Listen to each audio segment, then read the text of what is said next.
यहाँ पे हम बात करने वाले हैं वायरलेस कम्युनिकेशन के वीडियो लेक्चर की एक सीरीज के बारे में। हम डे टू डे लाइफ में कई ऐसे डिवाइसेस का यूज़ करते हैं जो डिवाइसेस वायरलेस कम्युनिकेशन के प्रिंसिपल के ऊपर काम करते हैं। लेकिन उन डिवाइसेस को यूज़ करते वक्त क्या कभी हमने ये सोचा है कि ये डिवाइसेस किस तरह से काम करते हैं? ये डिवाइसेस वायरलेस कम्युनिकेशन के प्रिंसिपल को यूज़ करके आपके मैसेज को आपकी जगह से दूसरी जगह तक पहुंचाने का काम करते हैं। लेकिन इस वायरलेस कम्युनिकेशन की सीरीज में हम ये जानेंगे कि ये जो पूरा का पूरा काम होता है, ये काम कौन से प्रिंसिपल पे और किस तरह से होता है। तो ये जो वायरलेस कम्युनिकेशन है, ये wireless communication generally radio signals का यूज़ करते हैं।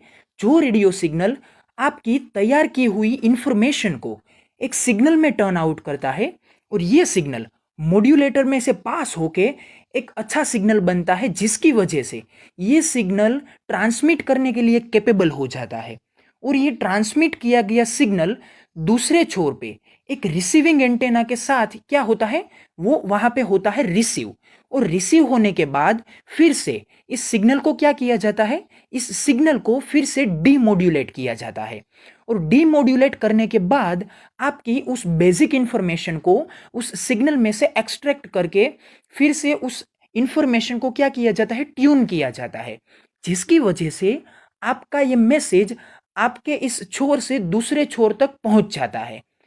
तो ये जो वायरलेस कम्युनिकेशन का प्रिंसिपल है, ये प्रिंसिपल बेस्ड ऑन है रेडियो सिग्नल्स के ऊपर। ये रेडियो सिग्नल एक ट्रांसमिटिंग एंटेना से होकर दूसरे रिसीविंग एंटेना तक पहुंचते हैं। लेकिन जो समझने वाली और जानने वाली बात है, ये वो है कि ये जो ट्रांसमीटर से रिसीवर तक पहुंचने वाला सिग्नल है, वो सिग्नल वायरलेस कम्युनिकेशन के पोर्शन में तो आता है, लेकिन अगर उसे कोई एटमॉस्फेयर या फिर उसे चाहिए ऐसी कंडीशन नहीं मिलेगी, तो वो सिग्नल कभी भी ट्रांसमीटर एंटेना से रिसीवर एंटेना तक नहीं पहुंच पाएगा।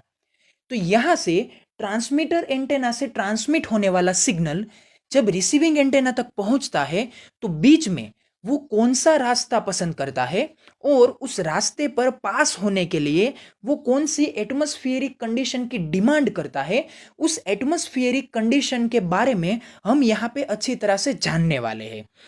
तो यहाँ पे इस पूरी की पूरी वीडियो लेक्चर की सीरीज का जो इंटेंशन रहेगा, वो इंटेंशन रहेगा space wave communication, sky wave communication और ग्राउंड वेव कम्युनिकेशन। मतलब कि अलग अलग 3 कंडीशन में हम रेडियो सिग्नल को ट्रांसमिटिंग एंटेना से रिसीविंग एंटेना तक किस तरह से पहुंचा सकते हैं, ये यहाँ पे हम जानेंगे। वायरलेस कम्युनिकेशन को जानने से पहले हमें रेडियो वेव के बारे में जानना बहुत ही इंपॉर्टेंट है। इसलिए हम पहले ईएम स्पेक्ट्रम को देखते हैं, जिसे हम जनरली नाम देते हैं इलेक्ट्रोमैग्नेटिक स्पेक्ट्रम। क्योंकि इस स्पेक्ट्रम पर जो भी सिग्नल्स है, जो भी अलग अलग वेव्स है, वो सभी वेव्स कैसे हैं, उसमें इलेक्ट्रिक फील्ड और मैग्नेटिक फील्ड दोनों कंपोनेंट्स आते हैं, जिसकी वजह से ये जो वेव बनता है, उस वेव को हम ये बोलते हैं कि ये इलेक्ट्रोमैग्नेटिक वेव है। तो यहाँ पे इस इलेक्ट्रोमैग्नेटिक वेव के स्पेक्ट्रम में हम यहाँ पे रेडियो वेव को देख सकते हैं। रेडियो वेव की फ्रीक्वेंसी और रेडियो वेव की वेवलेंथ को जानने के लिए हमें पहले इस ईएम स्पेक्ट्रम को लेफ्ट हैंड साइड से राइट हैंड साइड तक पहले क्या करना पड़ेगा, अज्यूम करना पड़ेगा और इसे यहाँ पे मेंशन करना पड़ेगा। तो जैसे हम इस फिगर में देख सकते हैं कि इलेक्ट्रोमैग्नेटिक स्पेक्ट्रम के ऊपर ये जो रेडियो वेव है, वो एग्जैक्टली लेफ्ट हैंड साइड के ऊपर आता है। और इस इलेक्ट्रोमैग्नेटिक स्पेक्ट्रम के ऊपर जैसे ही आप लेफ्ट हैंड साइड से राइट हैंड साइड की ओर प्रोपेगेट करते हैं, तो इन सभी सिग्नल्स में अलग अलग वेरिएशन आता है। और ये जो वेरिएशन आता है, उस वेरिएशन के बेसिस के ऊपर फ्रीक्वेंसी या फिर वेवलेंथ के एक स्पेसिफिक पोर्शन को हमने एक बैंड का नाम दिया है। और ये जो सभी बैंड है, वो सभी बैंड एक स्पेसिफिक फ्रीक्वेंसी और स्पेसिफिक वेवलेंथ के साथ क्या हुए हैं, कंसर्न हुए हैं, जिसकी वजह से इन अलग अलग बैंड का हमने अलग अलग नाम दिया है। और ये सभी अलग अलग बैंड अलग अलग एप्लीकेशंस के लिए यूज होते हैं। और ये जो अलग अलग एप्लीकेशन है, वो एप्लीकेशन उसकी फ्रीक्वेंसी, उसकी वेवलेंथ और उसकी एनर्जी के ऊपर डिपेंडेंट होती है। तो यहाँ पे हमारे लिए जो इम्पोर्टेंट फ्रीक्वेंसी है या फिर इम्पोर्टेंट वेवलेंथ है, वो वेवलेंथ है रेडियो फ्रीक्वेंसी की वेवलेंथ। मतलब कि ये जो लेफ्ट हैंड साइड का टो पोर्शन है, ये टो पोर्शन में जो भी वेवलेंथ का रेंज आता है उसे हम क्या बोलेंगे, उसे हम बोलेंगे रेडियो वेव स्पेक्ट्रम। और जैसे ही हम लेफ्ट हैंड साइड से राइट हैंड साइड की ओर जाते हैं तो इसकी वेवलेंथ क्या होती है, डिक्रीज होती है। और उसके रिस्पेक्ट में इन सभी सिग्नल की फ्रीक्वेंसी क्या होती है, इंक्रीज होती है।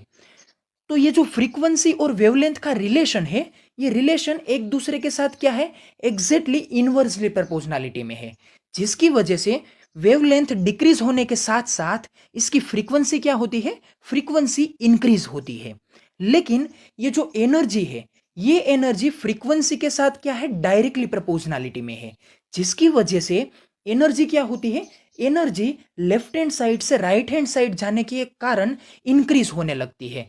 तो यहाँ पे जनरली जो हम वायरलेस कम्युनिकेशन में सिग्नल यूज करते हैं वो सिग्नल कम एनर्जी का होता है कंपेयर टू अदर सिग्नल्स। मतलब कि अगर आप गामा रेज के बारे में बात करते हैं, एक्स रेज के बारे में बात करते हैं, अल्ट्रावायोलेट के बारे में बात करते हैं, या फिर माइक्रोवेव के बारे में बात करते हैं, तो ये जो सभी सिग्नल है उन सभी सिग्नल की एनर्जी रेडियो वेव की कंपैरिजन में कैसी है, बहुत ही हाई है। लेकिन अगर हम सिंपल दिमाग से सोचते हैं तो हमें यह होता है कि अगर हम ट्रांसमीटर एंटेना से रिसीवर एंटेना तक किसी सिग्नल को कम्युनिकेट करवाना चाहते हैं या फिर किसी सिग्नल को प्रोपेगेट करवाना चाहते हैं, तो उस सिग्नल की एनर्जी क्या होनी चाहिए, एनर्जी बहुत ही ज्यादा होनी चाहिए। लेकिन यहां पे हम जो सिग्नल को यूज करते हैं एज अ कम्युनिकेशन सिग्नल, उस सिग्नल की एनर्जी तो compared to any other signals बहुत ही कम है। लेकिन फिर भी हम इसका यूज क्यों करते हैं, क्योंकि इसका ये जो कारण है वो कारण यहाँ पे स्केटरिंग का है। और स्केटरिंग के साथ साथ उसका दूसरा रीजन ये भी है कि जब ये सिग्नल ट्रांसमीटर एंटेना से रिसीवर एंटेना की ओर प्रोपेगेट होता है तो उसके बीच में कई सारे ऑब्स्टेकल्स आते हैं। अगर उस ऑब्स्टेकल की साइज को हम यहाँ पे मेंशन करते हैं तो वो साइज तो कई मीटर की हो सकती है, यहाँ पे कुछ मिलीमीटर की साइज तो हमारे लिए कोई मायने नहीं रखती है। लेकिन कुछ मीटर की जो साइज होती है अलग अलग ऑब्स्टेकल्स की, तो उन ऑब्स्टेकल्स को पास आउट करने के लिए हमें यहाँ पे क्या चाहिए, हमें यहाँ पे बड़ी सी वेवलेंथ चाहिए। तो अगर आपकी वेवलेंथ बड़ी होगी तो क्या होगा, तो उसकी फ्रीक्वेंसी साइमल्टेनियसली डाउन हो जाएगी। अगर उसकी फ्रीक्वेंसी साइमल्टेनियसली डाउन हो जाती है तो एनर्जी तो उसके साथ साथ डाउन होनी ही होनी है। लेकिन जो हमारे लिए इंपॉर्टेंट टर्म है वो ये है कि आप डायरेक्टली एनर्जी को बड़ी करने का नहीं सोच सकते हैं। आपको यहाँ पे ये देखना है कि फिजिकल सिचुएशन में जो भी ऑब्स्टेकल ट्रांसमीटर एंटेना और रिसीवर एंटेना के बीच के पाथ में आते हैं, उन सभी ऑब्स्टेकल को आपको विदाउट एनी रिस्ट्रिक्शन या फिर without any loss of radiation क्या करना है, पास ऑन करना है।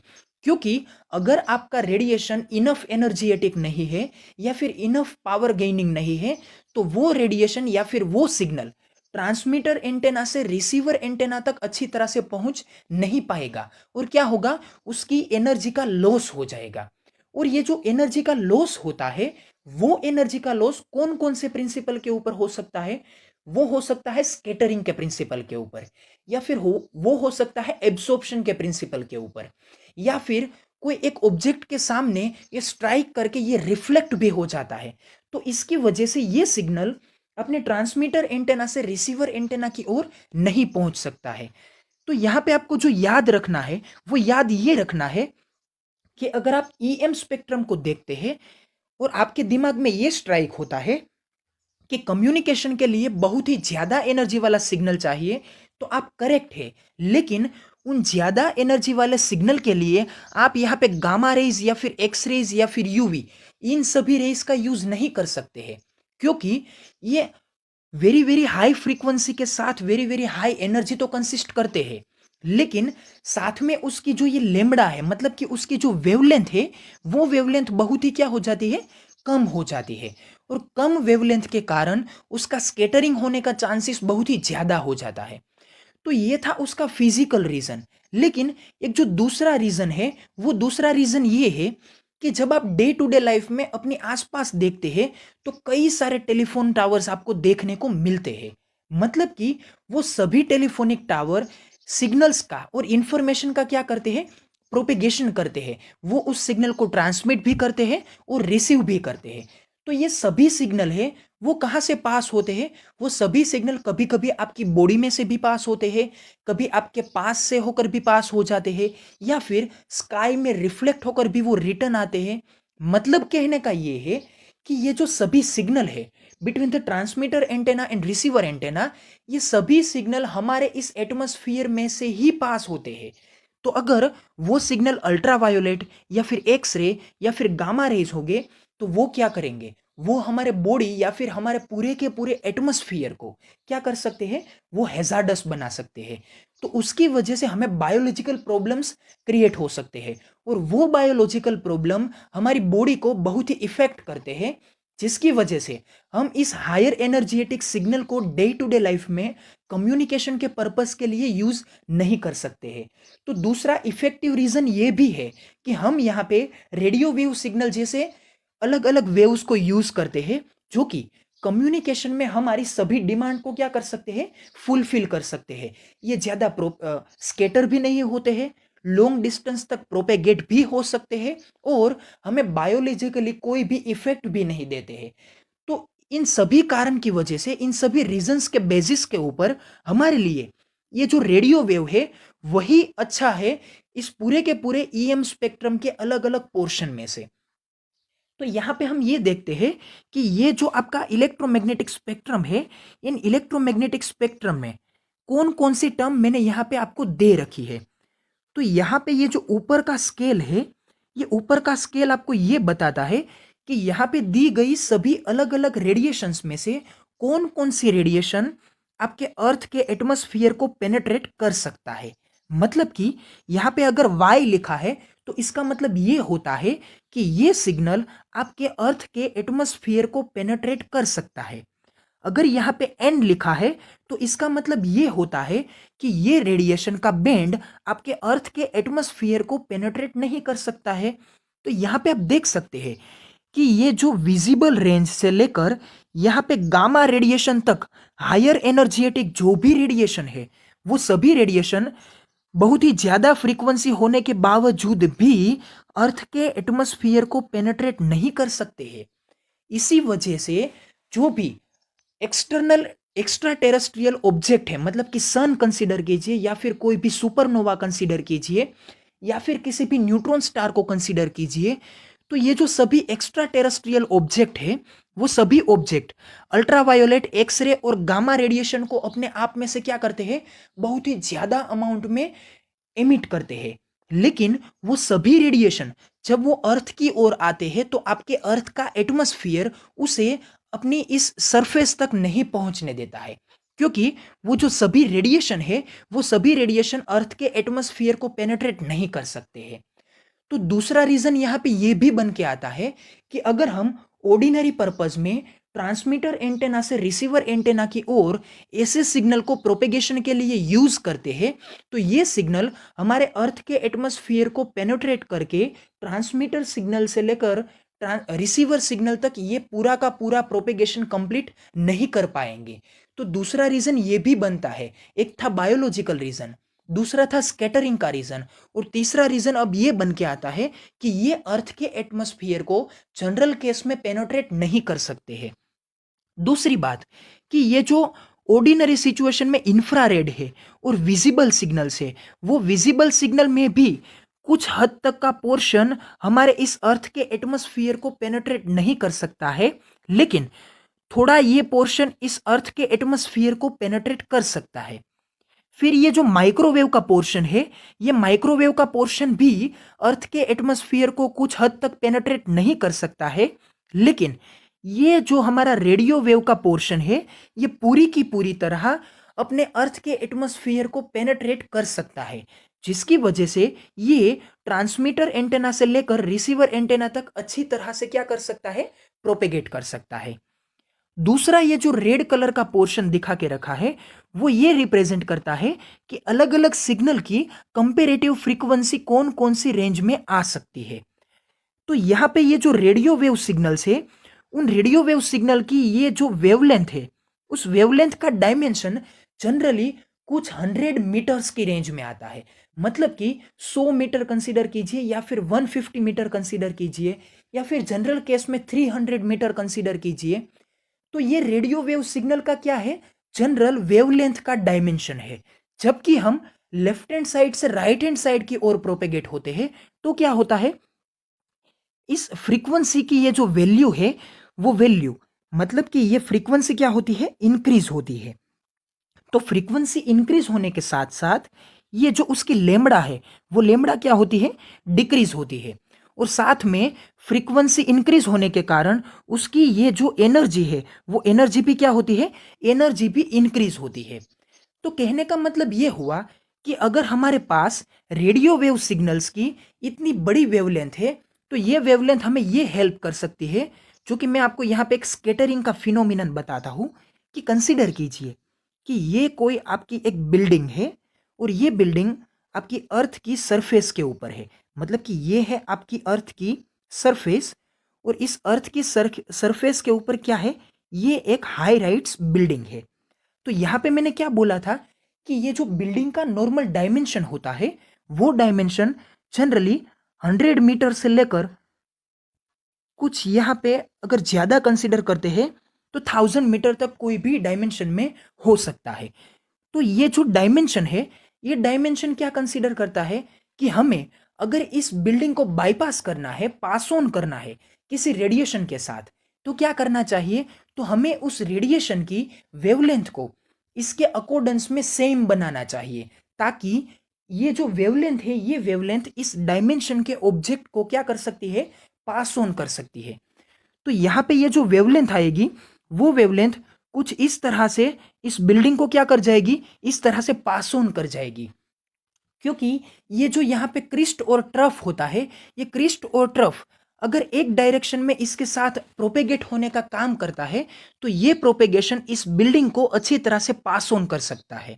क्योंकि यहाँ पे बड़ी वेवलेंथ होने के कारण ये जो उसका डाउनवर्ड पोर्शन है, ये डाउनवर्ड पोर्शन यहाँ पे हाई राइट होके इस बिल्डिंग को पास ऑन करके यहाँ से फिर से आगे बढ़ जाता है। लेकिन अगर यही सिग्नल कुछ हायर फ्रीक्वेंसी का हुआ होता तो क्या होता, हायर फ्रीक्वेंसी के कारण उसकी वेवलेंथ क्या हो जाती, बहुत ही कम हो जाती। तो ये सिग्नल कुछ इस तरह से क्या होता, यहाँ पे पास होने की कोशिश करता। तो ये सिग्नल आप यहाँ पे देख सकते हैं कि कम वेवलेंथ होने के कारण यहाँ तक को पास हो गया, लेकिन इतने पोर्शन में ये सिग्नल बिल्डिंग के साथ क्या होता है, स्ट्राइक होता है। तो यहाँ पे दो रीजन प्रोड्यूस होंगे।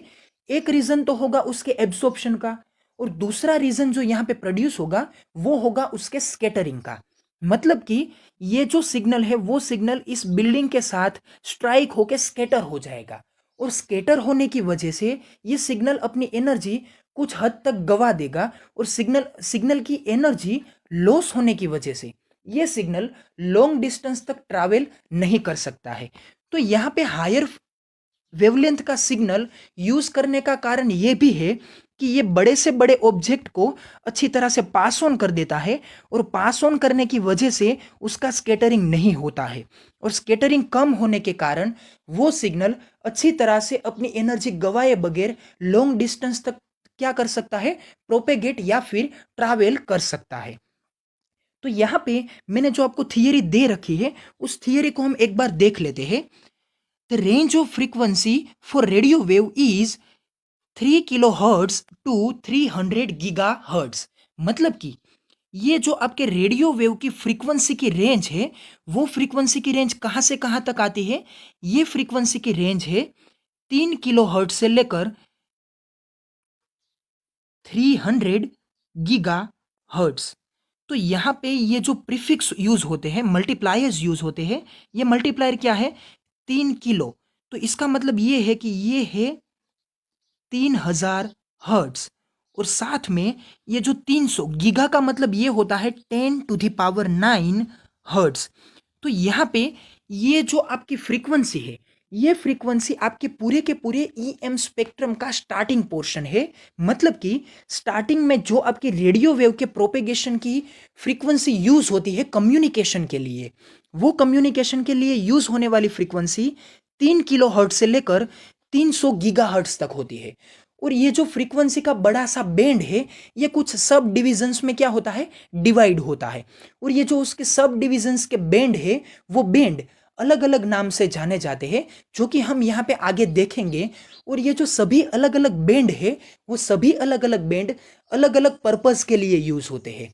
आपका स्काई वेव, ग्राउंड वेव या फिर स्पेस वेव का प्रोपेगेशन है, ये सभी प्रोपेगेशन में अलग अलग बैंड की फ्रीक्वेंसी का यूज होता है।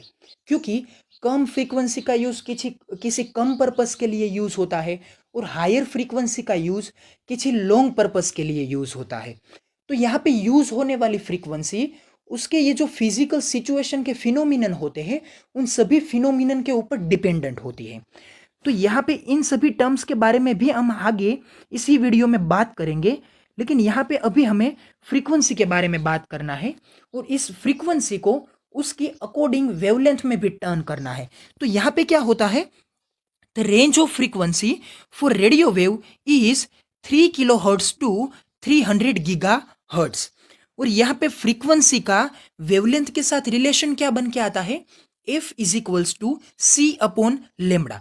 तो यहाँ पे एफ क्या है, उस सिग्नल की फ्रीक्वेंसी है, और ये सी क्या है, सी है उस सिग्नल की वेलोसिटी। मतलब कि ये सिग्नल ट्रांसमीटर से लेकर रिसीवर तक, तो यहाँ पे ट्रांसमीटर क्या है, ट्रांसमीटर उस सिग्नल का ओरिजिन है, जहां से ये सिग्नल क्या होता है, जनरेट होता है।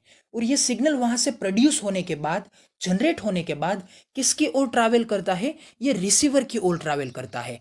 मतलब कि ये स्टार्टिंग पॉइंट से लेकर एंडिंग पॉइंट की तरफ जाता है। तो इन दोनों के बीच में इसकी ये जो वेलोसिटी है, ये वेलोसिटी कितनी रहती है, वो same with speed of light रहती है। तो ये जो ईएम स्पेक्ट्रम के ऊपर जो कोई भी रेडिएशंस आते हैं, वो सभी रेडिएशन की वेलोसिटी कितनी होती है, सी की जितनी होती है।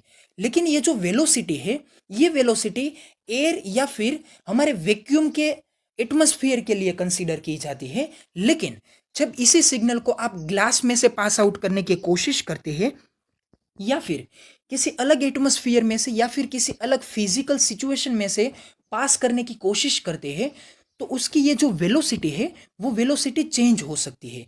क्योंकि जब कोई रेडिएशन एक ऑब्जेक्ट में से दूसरे ऑब्जेक्ट में जाता है, तो उसकी फ्रीक्वेंसी कभी भी चेंज नहीं होती है, सिर्फ और सिर्फ उसकी वेवलेंथ और उसकी वेलोसिटी दोनों एक दूसरे के साथ साइमल्टेनियसली चेंज होते हैं। मतलब कि इस इक्वेशन में f is equals to c upon lambda. तो क्या होता है कि अगर एक ऑब्जेक्ट में से दूसरे ऑब्जेक्ट में अगर आपका रेडिएशन ट्रैवल करता है, कंसीडर कीजिए कि ये आपका ग्लास का पोर्शन है, और इस ग्लास के पोर्शन के अंदर आप एक रेडिएशन को क्या करते हैं, इंसर्ट करते हैं। तो यहाँ पे इस रेडिएशन की फ्रीक्वेंसी क्या होगी, एफ होगी। और यहाँ पे ये सिग्नल इस ग्लास में से जब पास होता है, तो पास होने के वक्त उसकी फ्रीक्वेंसी क्या रहेगी, वो फ्रीक्वेंसी एफ ही रहेगी। और ये ग्लास में से पेनेट्रेट होके ट्रांसमिट होके कहाँ पे आ जाता है, दूसरी साइड आ जाता है। उसी वक्त उसकी फ्रीक्वेंसी क्या होती है, वहां पे भी उसकी फ्रीक्वेंसी एफ ही रहती है। लेकिन इन तीनों कंडीशन में इसकी लेमड़ा क्या होती है, उसकी लेमड़ा चेंज होती है। तो लेमड़ा किस तरह से चेंज होती है, यहाँ पे पहले हम वेलोसिटी को कंसिडर करते हैं। तो ये जो आपका ये पहला मीडियम था, ये मीडियम कौन सा था, एयर का मीडियम था। मतलब कि वो ऑप्टिकली रेरर मीडियम था। ऑप्टिकली रेरर मीडियम होने की वजह से उसका रिफ्रैक्टिव इंडेक्स क्या था, 1 था। तो रिफ्रैक्टिव इंडेक्स 1 था, उसके वक्त उसकी फ्रीक्वेंसी एफ, कंसिडर कीजिए कि उसकी लेमड़ा भी क्या होगी, मतलब कि उसकी वेवलेंथ क्या होगी, लेमड़ा होगी, और उसकी वेलोसिटी क्या होगी, सी होगी। लेकिन जब ये ग्लास में से पास होता है, तो हम जानते हैं कि ग्लास का जो रिफ्रैक्टिव इंडेक्स है, वो है ईटा इज इक्वल्स टू 1.5। तो ये जो रिफ्रैक्टिव इंडेक्स है, वो कंपेयर्ड टू एयर बहुत ज्यादा हो गया। मतलब कि ये कौन सा है, ये ऑप्टिकली डेंसर मीडियम है। तो ऑप्टिकली डेंसर मीडियम होने की वजह से यहाँ पे इसकी वेलोसिटी क्या होगी, कम होगी। तो अगर उसकी वेलोसिटी, मतलब कि ये इक्वेशन में ये ऊपर का ये जो टर्म है, वो टर्म कैसा बनता है, स्मॉलर बनता है। तो अगर उसकी वेलोसिटी कम होती है, तो क्या होना चाहिए, उसकी लेमड़ा को भी उसके साथ साथ में क्या होना पड़ेगा, कम होना पड़ेगा। क्योंकि अगर दोनों कम होंगे तो ही इसका फैक्टर क्या रहेगा, कांस्टेंट रहेगा। क्योंकि अगर यहाँ पे लेमड़ा इन चेंज रहता है, मतलब कि इनवेरिएंट रहता है, और अगर सिर्फ और सिर्फ ये सी ही चेंज होता है तो क्या होगा, तो ये फ्रीक्वेंसी भी साइमल्टेनियसली चेंज हो जाएगा। लेकिन ऐसा तो फिजिक्स में नहीं होता है। यहाँ पे ऑप्टिकल फिनोमिनन में कभी भी फ्रीक्वेंसी एक ऑब्जेक्ट में से दूसरे ऑब्जेक्ट में जब कोई रेडिएशन प्रोपेगेट होता है तो वो कभी बदलती नहीं है। तो बदलता क्या है, उसकी वेलोसिटी और उसकी वेवलेंथ। तो क्या होगा कि डेंसर मीडियम में ये आपके सिग्नल की ये जो वेलोसिटी है वो वेलोसिटी क्या होगी, कम होगी, तो उसके साथ में उसकी वेवलेंथ भी क्या होगी, कम होगी। लेकिन ये सिग्नल जब बाहर आ जाता है फिर से एयर मीडियम में, तो क्या होगा, फिर से इसकी वेलोसिटी सी हो जाएगी, मतलब कि इस ग्लास मीडियम के कंपैरिजन में फिर से ये क्या हो जाएगी, इंक्रीज हो जाएगी। तो इंक्रीज होने के कारण फिर से ये लेमड़ा भी क्या हो जाएगी, इंक्रीज हो जाएगी। तो कहने का मतलब ये है कि जैसे ही मीडियम चेंज होता है तो मीडियम चेंज होने की वजह से वेलोसिटी चेंज होती है। लेकिन यहां पे हम जो प्रोपेगेशन कंसीडर करते हैं वो प्रोपेगेशन तो हम एयर मीडियम में कंसीडर करते हैं, क्योंकि एयर से हमारा मतलब ये है कि हमारी अर्थ का एटमॉस्फेयर। तो एटमॉस्फेयर में एयर मीडियम कंसीडर होने की वजह से यहाँ पे ये जो सभी सिग्नल है उन सभी सिग्नल की ये जो वेलोसिटी है इस एयर मीडियम में वो क्या बनी रहती है, वो वेलोसिटी बनी रहती है सी। तो ये जो सी की वैल्यू है वो क्या है, वो है 3 × 10⁸ मीटर पर सेकेंड, क्योंकि ये क्या है, ये है वेलोसिटी। तो वेलोसिटी होने की वजह से उसका ये यूनिट क्या आएगा, मीटर पर सेकेंड। अगर आप इसे सेंटीमीटर पर सेकेंड करना चाहते हैं तो ये क्या आएगा, 3 × 10⁻10 सेंटीमीटर पर सेकेंड।